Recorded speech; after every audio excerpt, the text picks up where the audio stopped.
so wonderful and amazing. Thank you. Thank you so much. It's the KFGO Christmas gift. If you know of a family or individual who finds themselves in need this holiday season, please let us know. Go to KFGO.com, click on the Christmas gift icon, and follow the instructions. We'll be granting Christmas gifts every weekday in December at 7 a.m. and 5 p.m. on your Christmas gift station, the Mighty 790. KFGO. Hi, I'm Gina, RN, owner and operator of Lilac Homes Assisted Living. We have been in Moorhead for 6 years and are excited to be open in Dilworth, providing an elevated level of care in a small family setting. Lilac Homes is a place where residents can stay through any transition, including end-of-life care. When it comes to our residents, I love them, I advocate for them, and they make me smile every day. I welcome you to Lilac Homes Enhanced Assisted Living and Memory Care. The Drive with Dan Michaels on 94.1 FM and the Triple Towers of Power, the Mighty 790 KFGO.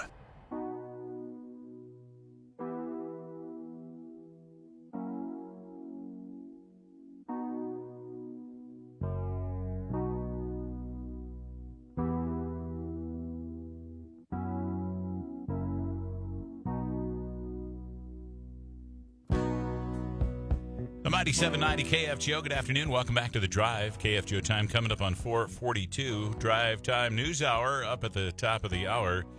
Appropriate tune going into this segment. If you are an Eagles fan, you've undoubtedly surmised this is the Sad Cafe. And it's appropriate because there's probably a lot of restaurant owners in Minnesota who are struggling a little bit with the governor's orders to be completely shut down for in-store dining or in dining, however you want to phrase that. Kind of tough situation, especially when there are other businesses that are open and you can go to, and there's a parking lot full of humans like all of us, like our grocery stores, etc. But you can't go sit down in a restaurant in Minnesota right now, and I'm not sure when that's going to get lifted. The governor of Minnesota was talking just a couple of other day and saying things like, well, he was intimating they might have to extend that because there hadn't been any real change in the numbers. So is this fair to restaurants in Minnesota? Let's ask Ben Wogslin. Ben is the Director of Government Relations with Hospitality Minnesota, and he joins us this afternoon. Hi, Ben. How you doing today? Yeah, doing well. Thanks for having me on and letting me speak with you. Oh, it's our pleasure. Yeah, go ahead. Yeah, this just a really tough time for restaurants and for hospitality businesses in general in Minnesota right now. Even through the fall at 50%, it was tough for a lot of people to be able to even make money at 50% capacity. Some told me they were just, losing less money at that rate than what they normally would be doing. And, people need to understand that restaurants are typically on much thinner margins than your typical small business, maybe 2 to 5%, even in normal times. And they don't really have a lot of reserves lying around or a rainy day fund, if you will. And so the type of shutdowns that we've seen now in Minnesota 2 different times and the restrictions even at 50% have been devastating for a lot of people. And what we're seeing right now with in-dining being closed, normally during the holiday season, it's one of the busiest times, right? With, some operators tell us they generate as much as 40% of their annual revenue over this holiday season, which, in a normal year can get you through the lean months of January and February. But right now they're not able to do that. So it's coming at one of the worst times. We know that the case numbers and the hospital situation in Minnesota is really tough right now, and everybody needs to do their part.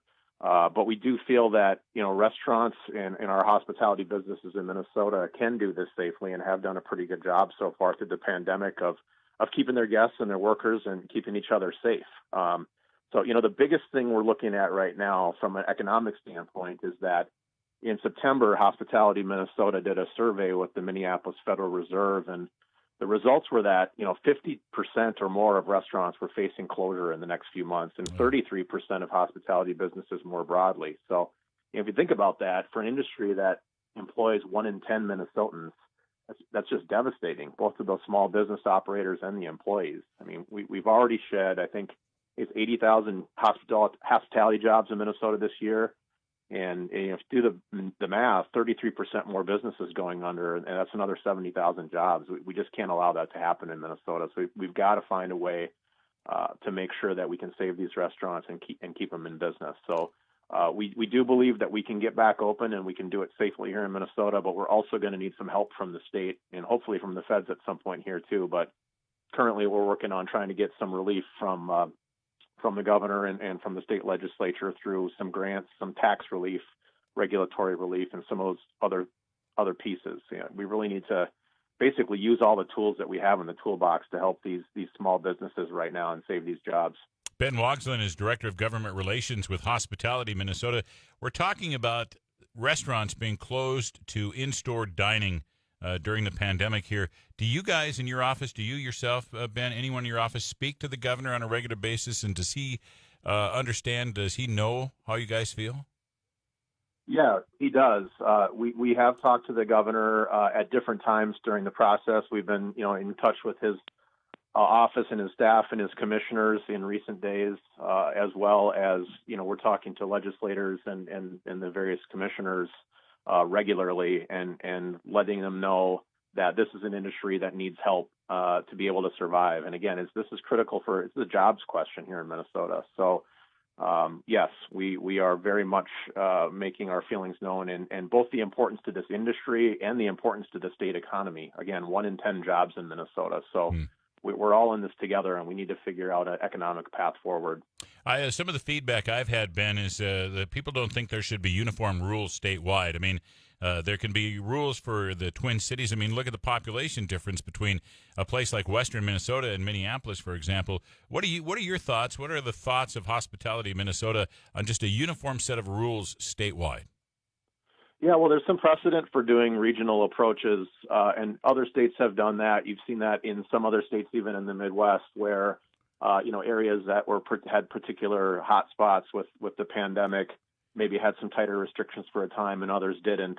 I know the governor at different times, I think, has indicated a potential openness to that, and I think the commissioner of Employment and Economic Development has asked questions about that. So, I mean, that could be one path forward to try to have some more businesses open in places where you're not seeing the spikes. So have you talked to the governor at all about a solution? You talked just briefly a moment ago. By the way, we're talking to Ben Wogslin. Ben is the Director of Government Relations. A solution to end this, being more careful, following these rules. It seems to me, Ben, that when we all work together, we all wear a mask, we all maintain our social distancing, we all wash our hands, that good things happen. Is there any solution you guys are trying to talk about? Yeah, and again, I think that the restaurants and their guests in Minnesota have been doing a tremendous job of keeping each other safe in Minnesota. It's a highly regulated industry.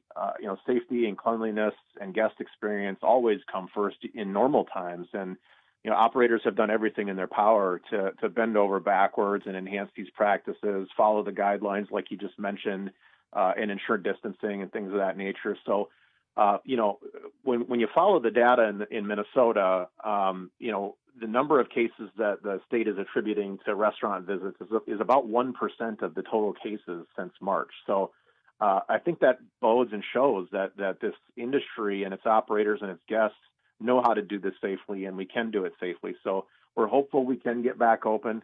Even if there are some, capacity limits still, we need to get in dining open back as soon as possible.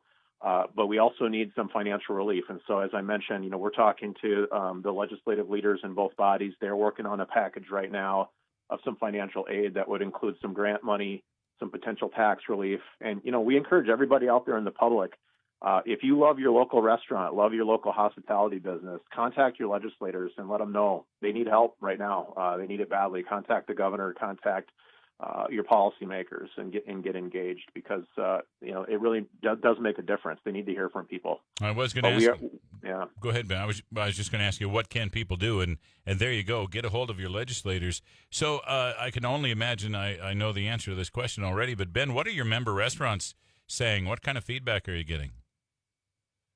Yeah, they're struggling. As I mentioned earlier, I mean, the economic data tells the story. They're to the extent they got help from the federal government earlier on in the process, that money's all gone.